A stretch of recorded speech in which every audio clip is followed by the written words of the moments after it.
बेटी की सुरक्षा में सेंध लगाने का काम करते हैं, जो प्रदेश के अंदर अराजकता पैदा करके सामान्य लोगों का जीना हराम करते हैं। मेरा दायित्व बनता है, मैं यहां नौकरी करने नहीं आया हूं, कतई नहीं। मैं यहां पे इस बात के लिए आया हूं कि अगर वो करेगा तो भुगतेगा। इस बारे में हम लोगों ने आश्वस्त किया, एक एक बेटी को, एक एक बहन को हम लोगों ने इस बात के लिए आश्वस्त किया है। और मैं फिर इस बात को कह सकता हूं, इस घटना को हमने गंभीरता से लिया है।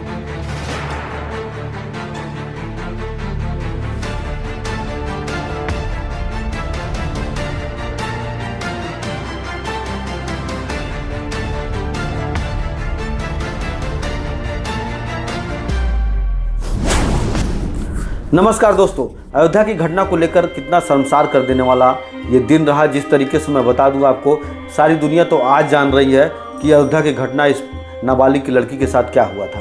लेकिन मैं बता दूं कि 2 महीना पहले से ये घटना चल रहा था।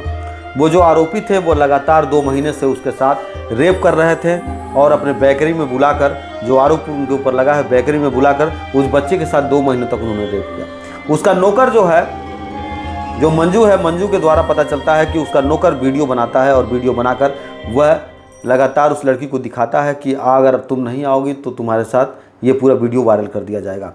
पूरी घटना इतना घिनौना है, ये बड़ा शर्मसार कर देता है कि मछुआ समाज की बेटी के साथ इस तरह से अत्याचार हुआ और बलात्कार हुआ और 2 महीने तक ये इतना साइलेंट रहा कि इससे कोई जान नहीं पाया।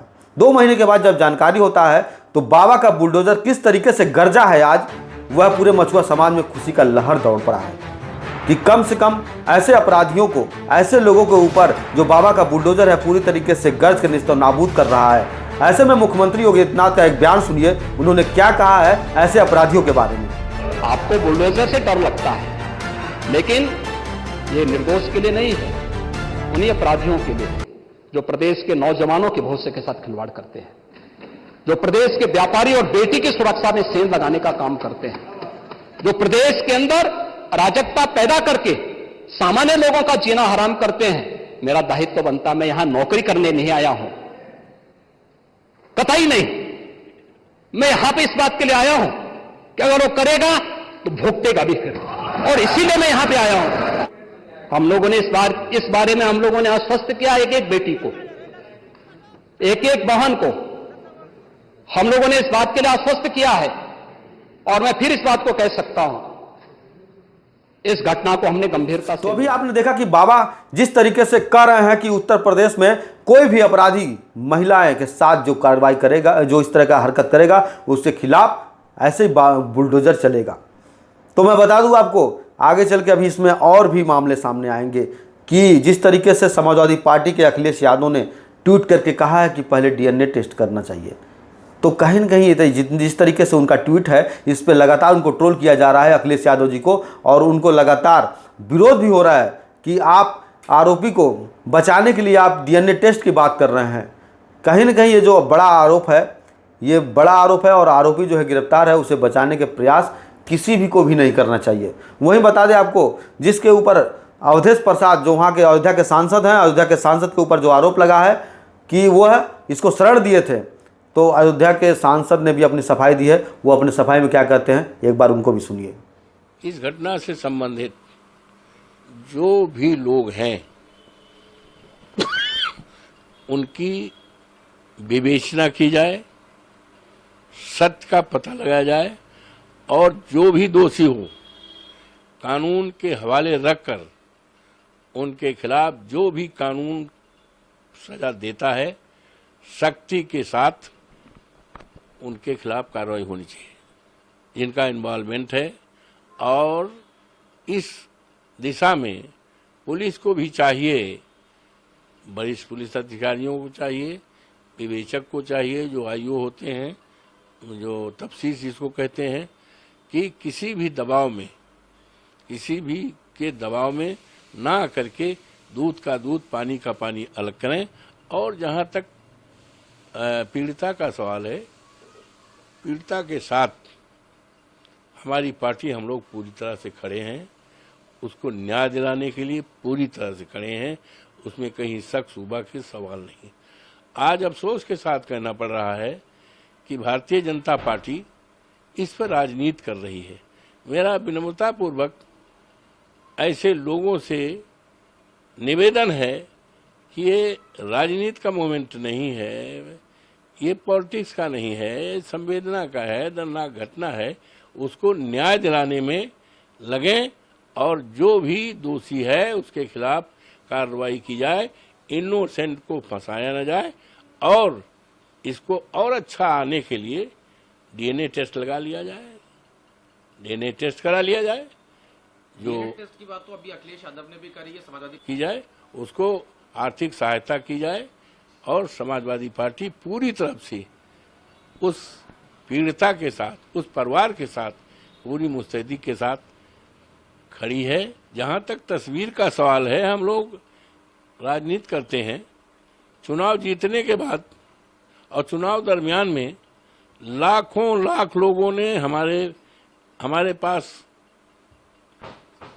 वो खिंचाया। यहाँ तक सेल्फी लेते हैं, लड़के जो हैं सेल्फी ले लेते हैं। और मैं दिल्ली में जब से हूँ, रोजाना आप आकर देखो, कम से कम 500 लोग फोटो खिंचाते हैं। हम जा रहे हैं और 4 लोग देखे कि ये सांसद हैं, जो अध्यक्ष हैं, अरे मैं प्रणाम करता हूँ, अरे आप हम फोटो खाना खाने जाते हैं तब वो कर लेते हैं। तो फोटो का ये सवाल है, तो भारतीय जनता पार्टी को इस तरह की राजनीति करना नहीं चाहिए और भारतीय जनता पार्टी को पीड़िता के साथ न्याय करना चाहिए। तो जैसे ही मामले को गंभीरता को देखते हुए डॉक्टर संजय कुमार निषाद कैबिनेट मंत्री भी आज चर्चा में बहुत रहे। संजय निषाद भी मौके पर पहुंचे और वो पीड़ित परिवार से उन्होंने मिला और बच्ची को भी देखा और देखने पर जब मीडिया के सामने आते हैं तो वो फूट फूट कर रोने लग जाते हैं। और अब उन्हीं के समाज के जो नेता हैं, जो सांसद हैं, वो कहते हैं कि ये घड़ियाली आंसू बहा रहे हैं क्योंकि पूरे प्रदेश में और भी घटनाएं हुई, क्यों नहीं ये पहुंचे। विट्ठलपुर की घटना में संजय निषाद जाते हैं और वहाँ पे कोई कार्रवाई नहीं होती, जिस लड़के की मौत हो जाती है और उस पर उल्टा ही मुकदमा समाज के ऊपर हो जाता है। ऐसे में खुद सुनिए आप कि संजय निषाद किस तरीके से फूट फूट कर रो रहे हैं वहाँ पे। अखिलेश का पीडीए आज यहाँ झूठा है और हम निषाद समुदाय का नेतृत्व करते हैं। निषाद अति पिछड़ा है और अनुसूचित भी है। ऐसे में महिला अबला भी है और महिला हमारे यहाँ पूजनीय है, उसके साथ अत्याचार हो और पीडीए का नारा देने वाले और अयोध्या में जीत का पीठ थपथपाने वाले, लगता है कि इन अपराधियों के सहारे उनकी जीत हुई है। अपराधियों को बचाने के लिए आज सपा और कांग्रेस जो पीडीए का नारा देने वाली है, उनका मुंह नहीं खुल रहा है। अपराधी को बचा रहे हैं, न पार्टी से निकाल रहे हैं, न तो उसके खिलाफ कोई बयान दे रहे हैं। बगल के 2 जिले हैं सुल्तानपुर और संत कबीरनगर। निषाद समुदाय ने अपना एक वकील बना के भेजा कि निषाद हैं, आवाज़ उठाएंगे, और ऐसा मुँह सिल दिया है कि वो निषाद भी इस निषाद की बेटी के साथ मुँह खोलने के लिए नहीं। मैं आज के दिन में पीड़िता के न्याय दिलाने के लिए मैंने सदन में आवाज़ उठाई। जैसे मेरे समाज के लोग, मेरी पार्टी के लोग जिस दिन पता चला उसी दिन से खड़े हैं और अंतिम तक, जब तक उसे फांसी पर नहीं लटवा देंगे तब तक डॉक्टर संजय उसके लिए लड़ाई लड़ेंगे। आज मैं सदन में आवाज़ उठाया। मैं मुख्यमंत्री जी को धन्यवाद दूंगा कि उन्होंने मेरी आवाज़ को सदन में इस ढंग से उठाया और कार्रवाई की। वो लोग जेल गए और आज उनके ऊपर और कार्रवाई हुई। बस इतनी उम्मीद रखता हूँ कि मैं अपने समुदाय का किस तरीके से उनका सुरक्षा दे सकता हूँ, अपने समाज मैं नहीं होने देना चाहता हूँ। मैं सभी पार्टी से अपील करूँगा, अत्याचारी का कोई जाति नहीं होता है, उसका साथ न दे और ऐसे अत्याचारियों के खिलाफ मैं समाजवादी पार्टी में उसके कार्यालय में जाकर धरना दूंगा कि ऐसे समाजवादी पार्टी से नारा देने वाले सांसद को पार्टी से बाहर करें और उसे उनकी सदस्यता समाप्त हो जाए। जो इस सांसद ने उसका उनके लिए पैरवी की है, पूरे के पूरे उसके मुकदमा नहीं होने दिया। कई दिन तक वो 13 साल की बच्ची है। 13 साल की बच्ची कहाँ जाएगी, कहाँ मुँह दिखाएगी और किस तरीके से ये मेरे समाज के ऊपर अत्याचार हो रहा है, इसको किस तरीके से होगा। अंग्रेजों से लड़ा, मुगलों से लड़ा, आपकी अत्याचारियों से कैसे रहा जाएगा। मैं समाज से अपील करता हूँ कि ऐसे लोगों के खिलाफ खड़ा हो और अपने न्याय के लिए मेरा साथ दें और मैं उसे जहाँ तक हो सकता है उसे लड़ाई लड़ने का काम करूँगा। तो वहीं मैं बता दूं आपको कि राज्यसभा सांसद बाबूराम निषाद ने भी अपना इस पर दुख प्रकट करते हुए उन्होंने कहा है कि समाजवादी पार्टी के ऐसे जो गुंडे माफिया हैं वह बलात्कार कर रहे हैं, खुलेआम घूम रहे हैं उनको शायद ये नहीं पता है कि अभी उनको काफ़ी दिक्कतों का सामना करना पड़ सकता है। आइए देखते हैं बाबूराम निषाद ने किस तरीके से दुख प्रकट करते हुए समाजवादी पार्टी को घेरा है। और जब वो घटना घटित कराने वाला समाजवादी पार्टी का नेता है तो फिर लगता है कि फिर समाजवादी पार्टी के गुंडे, अत्याचारी, अनाचारी, दुराचारी बाहर निकलकर खड़े हुए हैं। क्योंकि मेरा मानना है कि उनको लगता है कि कुछ लोकसभा की सीटें हमारी बढ़ गई हैं, इस कारण से निकले हैं। फिर आगे क्या कारण है? जो भी घटना घटित हुई उसकी सरकार के स्तर पर कार्रवाइयां चल रही हैं, पूरी नियमता जो भी कार्रवाइयां होनी चाहिए हो रही हैं। लेकिन मैं कहूंगा कि ऐसी सख्त कार्रवाई हो जो पूरे समाज में ऐसे घृणित कार्य करने वाले लोग हों, उनको सबक मिले। समाजवादी पार्टी के लोगों का ये चरित्र है, चरित्र यहां प्रदर्शित हो रहा है। अखिलेश यादव जी और अखिलेश यादव जी की पूरी पार्टी, उसके खिलाफ कार्रवाइयां हो रही हैं। वो कन्या का पेट बता रहा है, बेटी का पेट बता रहा है कि 2 महीने का गर्भ धारण हुआ है। अखिलेश यादव जी की उसकी चीख, उसका दर्द नहीं दिखाई पड़ा।